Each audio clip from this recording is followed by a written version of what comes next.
Assalamualaikum warahmatullahi wabarakatuh. Perkenalkan, nama saya Ali Nur Islami dengan NIM 2341101028083.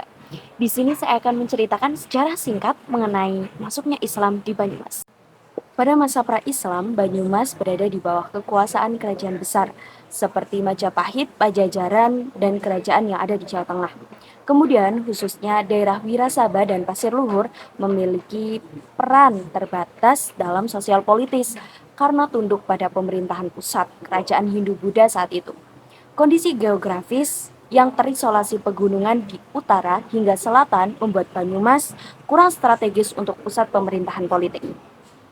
Meskipun wilayahnya subur baik dari sektor pertanian maupun perkebunan, Banyumas memiliki ranah yang terbatas dalam dunia politik. Masyarakat Banyumas memiliki ciri khas dengan cara bicaranya yang keras, jujur, dan apa adanya. Banyumas mulai berkembang ketika abad ke-5, ketika kerajaan Tarumanegara, Mataram, dan Majapahit memiliki mata pencaharian. Mereka juga mulai berkembang bukan hanya di sektor pertanian, namun menjadi pedagang. Selanjutnya masa Wali Songo atau dikenal dengan 9 wali yang menjadi pelopor Islam di Pulau Jawa pada abad ke-15. Singkatnya, terjadi konflik di masa kejayaan Mataram Hindu, termasuk konflik Hindu-Wisnu. Dan waktu saat itu, Prabu Kartanegara membantu konflik tersebut, tetapi beliau tidak berhasil. Kemudian ketidakstabilan akibat konflik tersebut dimanfaatkan oleh Sultan Muhammad untuk mengirim ekspedisi dakwah yang dipimpin oleh Maulana Malik Ibrahim. Tim ini berhasil menyebarkan Islam di daerah seperti Majapahit, Gresik, dan Tuban. Malik Maulana Ibrahim dianggap menjadi awal mula penyebaran Islam yang sistematis, terutama di tanah Jawa. Karena Maulana Malik Ibrahim ini merupakan angkatan pertama Wali Songo, yang selanjutnya proses ini terdapat 6 angkatan yang menggantikan kerajaan Hindu-Buddha di tanah Jawa. Yang pertama adalah Syekh Makdum yang menaklukkan banyak adipati dan mengislamkan para adipati. Dalam sejarah Islam di tanah Jawa, seperti di Demak, menjadi pusat kegiatan para wali dalam menyebarkan Islam di tanah Jawa. Kisah Syekh Makdum dan penembahan Senopati pada tahun 1472, di mana pada saat itu Sultan Demak memanggil Patih Hedin dan Patih Hussein dan Pangeran Makdum Wali untuk membahas banyak hal, utamanya mengislamkan Kadipaten Pasir Luhur yang masih setia dengan ajaran Buddha. Yang kedua adalah Syekh Abdul Somad.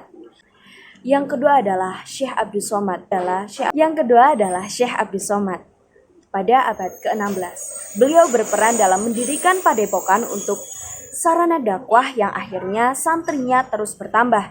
Syekh Abdul Somad menghabiskan masa mudanya di pondok pesantren.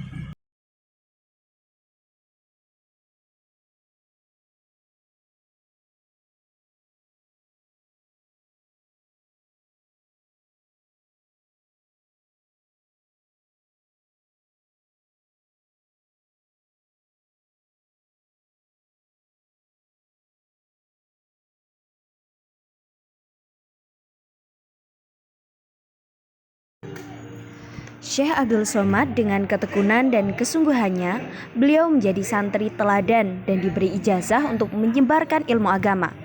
Menariknya, Abdul Somad diperintahkan menuju ke arah timur sampai selatan. Yang ketiga, Pangeran Jambu Karang dan Syekh Atas Angin.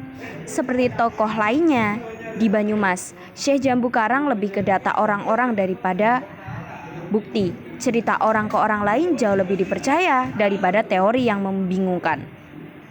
Syekh Jambu Karang merupakan penyebar agama Islam juga di daerah Purbalingga. Syekh Abdul Kafi. Yang keempat, Syekh Abdul Kafi. Awal sejarah Syekh Abdul Kafi tidak bisa dipisahkan dengan pondok pesantren Somalangu di Kebumen. Berdasarkan sejarah pondok pesantren Somalangu telah berdiri sejak 1475 Masehi, yakni bisa diketahui dengan prasasti yang ada di sekitar kompleks pesantren, dan diresmikan pada 25 Sya'ban atau 4 Januari 1947 Masehi. Kemudian yang kelima yakni Syekh Mubin Balusi yang mendirikan pesantren di Kulon Progo hingga Cilacap. Peran besarnya yaitu dakwah teladan yang tidak kaku dan dapat beradaptasi dengan masyarakat.